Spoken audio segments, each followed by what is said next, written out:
Ölümcül gurur. Dünyanın en alıngan şairi. Lermontov. Edebiyat tarihi muazzam dehalarla doludur. Ancak hiçbirinin sonunu kendi aşırı alınganlığı ve patolojik gururu hazırlamamıştır.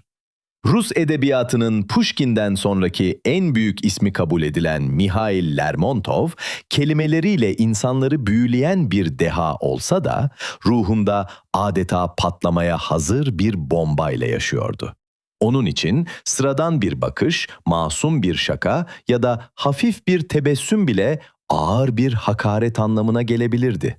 Lermontov kendisini sürekli gözetlenen, küçümsenen ve eleştirilen biri olarak hissediyordu. Bu devasa hırsı ve durdurulamaz alınganlığı etrafındaki herkesi fırtınalı bir huzursuzluğun içine çekiyordu. Aristokrasinin soğuk salonlarında en yakın arkadaşlarına bile acımasız hicivler yazıyor, ardından gelen en ufak tepkide silahlara sarılıyordu. 1841 yılının Temmuz ayında Kafkasya'nın sisli dağ kasabası Piatigorsk'ta sıradan bir akşam yaşanıyordu. Bir salonda toplanan aristokratlar müzik dinleyip sohbet ediyordu. Şehrin eski askeri okuldan arkadaşı Nikolay Martinov da oradaydı. Martinov, geleneksel Çerkes kıyafetleri giymeyi ve belinde büyük bir kama taşımayı seven, biraz gösterişli ama zararsız bir subaydı.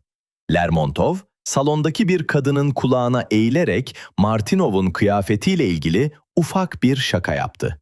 Şaka son derece masumdu. Ancak salondaki müzik aniden durunca Lermontov'un kahkahası ve söylediği alaycı sözler odada çınladı. Martinov derin bir mahcubiyet yaşadı ve gecenin sonunda Lermontov'u kenara çekerek "Lütfen benimle kalabalık içinde alay etme, bundan hoşlanmıyorum." diyerek dostça bir uyarıda bulundu. Normal bir insan için bu konu orada kapanabilirdi. Ancak Lermontov'un alıngan gururu bunu devasa bir meydan okuma olarak algıladı. Şair, arkadaşının bu insani uyarısını kendisine yapılmış büyük bir hakaret saydı ve alaycı tavrını daha da sertleştirdi. İki arkadaş arasındaki bu küçücük kırgınlık, Lermontov'un geri adım atmayı reddeden kibri yüzünden birkaç saat içinde geri dönülemez bir düello kararına dönüştü. Lermontov, ölümcül bir alınganlık krizine girmişti. 27 Temmuz 1841 akşamı Maşuk Dağı'nın eteklerinde patlayan şiddetli bir fırtınanın altında bir araya geldiler. Şimşekler çakıyor, yağmur bardaktan boşalırcasına yağıyordu.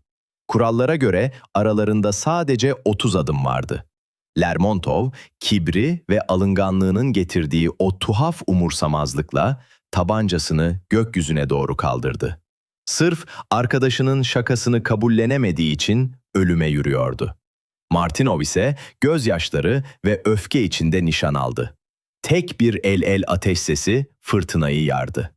26 yaşındaki devasa şair göğsünden vurularak çamurların üzerine devrildi.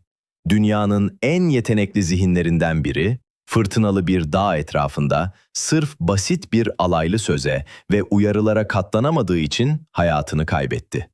Lermontov'un trajedisi, gururun ve aşırı hassasiyetin insanı nasıl kendi felaketine sürükleyebileceğinin en karanlık kanıtı olarak tarihe kazındı.